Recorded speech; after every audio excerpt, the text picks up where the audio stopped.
ಇವು ಯಲಹಂಕ ತಾಲೂಕೊಳಗ ಪ್ರಮುಖ ಸಮಸ್ಯೆಗಳು.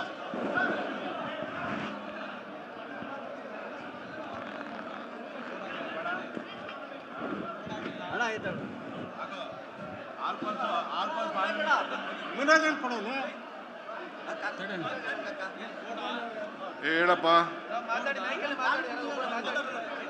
ಅಣ್ಣ, ಇದು ಯಲಹಂಕ ತಾಲೂಕೊಳಗ ಪ್ರಮುಖ ಸಮಸ್ಯೆ. ನೋಡಿ, ಮೊನ್ನೆ DC ಮೀಟಿಂಗ್ ಪೊಲೀಸ್ ನಾಕು ಅಂದ್ರೆ ಪೊಲೀಸ್ ನಾಕಿಲ್ಲ. ಪಾದಚಾರಿಗಳು ವಿದ್ಯಾರ್ಥಿಗಳು ದಾಟಕ್ಕಾಗಲ್ಲ NS ಹತ್ರ. ಆಮೇಲೆ ಅದೊಂದು ಇದು ಯಲಹಂಕ ತಾಲೂಕಿಗೆ ಪ್ರಮುಖ ಸಮಸ್ಯೆ. ಏನ್ ಹೇಳ ಇದು? ರೈತರಿಗ ಸರಿಯಾಗಿ ಅಧಿಕಾರಿಗಳು ಸ್ಪಂದಿಸಲ್ಲ.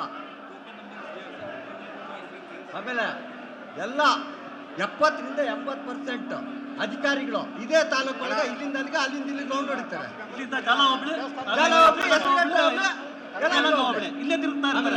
ಸಸ್ಪೆಂಡ್ ಆದ್ರೂ ತಿರ್ಗಾ ಬರ್ತಾರೆ ಇವ್ರಿಗೆ. ಅಲ್ಲ, ಆಮೇಲೆ ದುಡ್ಡು ಕೊಡ್ದಿದ್ದು ಏನ್ ಕೆಲಸನೂ ಮಾಡಲ್ಲ.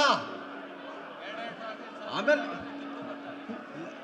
ಕೋಡಿ ಮಾಡಕ್ 30 ಲಕ್ಷ ಲಂಚ ಕೇಳ್ತಾರೆ. ಎಲ್ಲಿ ಕೊಡೋದು ರೈತರು? ಇಲ್ಲ, ಯಾರು ಬರ್ಕೊಡು? ಬರ್ಕೊಡ್ತೀವಿ, ರೆಕಾರ್ಡ್ ಸಮೇತ ಕೊಡ್ತೀವಿ. ಬರ್ಕೊಡು.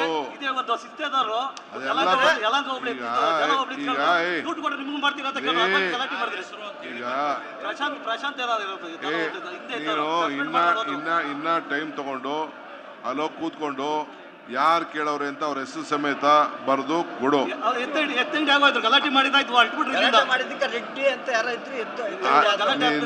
ನೀವು ಏನಿದೆ ಬರ್ದು ಕೊಡಿ ಅಷ್ಟೇ. 18 ಸಮಸ್ಯೆ ಪಕ್ಕ ಯಲಹಂಕ ತಾಲೂಕು ಸಮಸ್ಯೆಗಳು 18 ನಾವು. ಓಕೆ, ನೀವು ಬಗೆಹರಿದು ಬಿಟ್ರೆ ಅರ್ಧ ಸಮಸ್ಯೆ ಬಗೆಹರಿದಂಗೆ. Same same same same same, ಎರಡು ಸೇಮ್. ನೋಡಿ, ಅಧಿಕಾರಿಗಳು 20 ವರ್ಷದಿಂದ ಇದೇ ತಾಲೂಕಿಗೆ ಎಲ್ಲ. ಆಮೇಲೆ ಆಲ್ರೆಡಿ ಕಂದಾಯ ಸಚಿವರಿಗೂ ಕೊಟ್ಟಿದ್ದೀವಿ, ಅವ್ರ ಆಫೀಸ್ ಕೊಟ್ಟಿದ್ದೀವಿ. ಅವ್ರು ಹೋಗಿ ಭೇಟಿ ಮಾಡೋಣ ಅಂತ ನಾವೆಲ್ಲ ಅವ್ರ ಮನೆ ಹತ್ರ, ನಮ್ಮ ಸಚಿವರ ಮನೆ ಹತ್ರನೇ ಹೋಗಿ ನಾವು ಇದು ಕೊಟ್ಟಿದ್ದೀವಿ, ಕೊಟ್ಟಿದ್ದೀವಿ. ಶನಿವಾರ ಭಾನುವಾರ ತಪ್ಪಿದ್ರೆ ತಾವು ಸಿಗ್ತಾ ಇಲ್ಲಂತೆ, ಅದಕ್ಕೆ ಬರ್ತೀವಿ. ಇದು ಯಲಹಂಕ ತಾಲೂಕೊಳಗೆ ಪ್ರಮುಖ ಸಮಸ್ಯೆ. ಗುರುಗಳ, ಇದು RKCR 725 ಯಾವ ಬೇಸಿಕ್ನಾಗ ಕಡ್ತದ ಮೇಲೆ ಅದು ಕುಂದರ್ಸ್ಯಾವ್ರೆ. DC ಅವರು ಪರ್ಮಿಷನ್ ಕೊಟ್ಟವ್ರೆ, ಸೇಲ್ ಪರ್ಮಿಷನ್ನು. ವಿಧಾನಸೌಧದಿಂದ ನಮ್ಮ ರೆವಿನ್ಯೂ ಚೀಫ್ ಸೆಕ್ರೆಟರಿ ಅವರು ಪರ್ಮಿಷನ್ ಕೊಟ್ಟವ್ರೆ, ಕೋಡಿ ಆಗ್ಯದೆ. ಯಾವ ಬೇಸಿಕ್ನಾಗ ಇವರು ಎಂಟ್ರಿ ಮಾಡ್ಯಾರೆ RKCR 725 ಅಂತ ಹೇಳಿ ನಮ್ಗೆ ಅದು ಮಾಹಿತಿ ಬೇಕು. ನಾನು DC ಅವ್ರ ಗಮನಕ್ಕೆ 1 ತಿಂಗಳಾಗ್ಯದ, ಅಲ್ಲಿಗೆ ಕಳಿಸಿದ್ದೀನಿ. ನಮ್ಮ ತಾಲೂಕು ಆಫೀಸ್ನಾಗ ಯಲಹಂಕದ ಒಂದು ಅರ್ಜಿ ಬರ್ಕೋ ಸಪ್ರೇಟಾಗಿ. ನಿನ್ಗೆ ಏನ್ ಬೇಕು ಒಂದು ಅರ್ಜಿ ಬರ್ಕೊಂಡ್ ಬಾ. ಇದೆಲ್ಲ ಹಳೆ ಕಾಪದ, ಅದು ಬಿಟ್ಬಿಟ್ಟು 1-2-3 ಹಾಕ್ಬಿಟ್ಟು ಬರ್ಕೊಂಡ್ ಬಾ. ನಮ್ಮ ಸಾಹೇಬ್ರ ಕೈ ಕೊಟ್ಬಿಡ್ಲಾ ಸರ್? ಈ ಬೇಡ ಅರ್ಜಿ ಬರ್ಕೊಂಡ್ ಬಾ. ಅರ್ಜಿ ಬರ್ಕೊಂಡ್ ಬಾ ನೋಡಿ.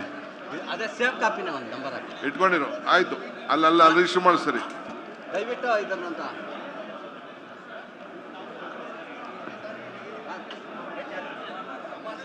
ಪಾಣಿಯಲ್ಲಿ ಎಲ್ಲ ಹೆಸರು ತೆಗೆದುಬಿಟ್ಟಿದ್ದಾರೆ. ರಾಗಿ ಹಾಕಕ್ಕಾಗ್ತಾ ಇಲ್ಲ. ಹಾಕಿರೋದ್ರಿಗೆ ನಾವು ಕಂಪ್ಲೇಂಟ್ ಕೊಡೋಕೆ ಪಾಣಿ ಹೆಸರು ಬರ್ತಿಲ್ಲ. 1 ವರ್ಷ ಆಗಿದೆ, ಕಿವಿಗೆ ಹಾಕೊಂತಿಲ್ಲ. ಇದು ಕಾಕೋಡು ರೋಡಾಗ ಅಷ್ಟೇ. ಜಿಯಾಲಜಿಸ್ಟ್ ಅವರು ನಮ್ಮ ಭಾವ ಕೋಲಾರದಲ್ಲಿ ಇಲ್ಲಿಗೆ ಬರ್ತಾ 20 ಸಾರಿ 1 ವರ್ಷದಿಂದ ಕೇಳ್ತಾರೆ, ಅವ್ರದ್ದೇನು ಮಾಡಿಕೊಟ್ಟಿಲ್ಲ.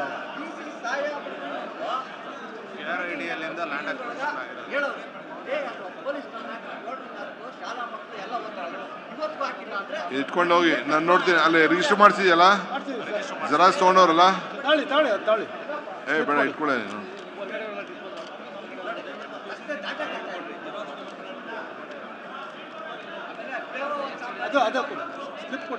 ಅದಿಲ್ಲಿ ಫೋನ್ ನಂಬರ್ ಏನೋ ಇದೆಯಾ? ಆಮೇಲೆ ಫ್ಲೈಓವರ್ ಕಾಮಗಾರಿ ಇಲ್ಲಿ ಬಿಡು, ಬಹಳ ಕುಂಠಿತವಾಗಿ ನಡೀತದೆ. ಅದನ್ನೊಂದು ಬೇಗ ಮಾಡಿದ್ರೆ ಎಲ್ಲಾ ಜನಕ್ಕೂ ಅನುಕೂಲ.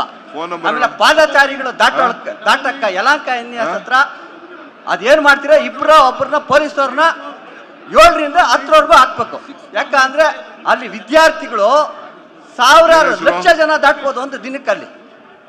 ಯಾರಿಗಾನ ಅಪಘಾತ ಆದ್ರೆ ಯಾರು ಇದು ಜವಾಬ್ದಾರಿ?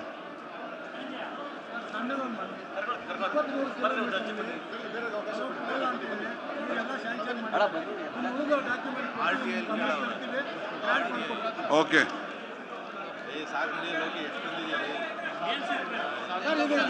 ಮೇಲ್ಸೇತುವೆ 6 ತಿಂಗಳಿಂದ ಬಹಳ ನಿಧಾನವಾಗಿ ಮಂದಗತಿಯಲ್ಲಿ ಆಗ್ತಾ ಇದೆ.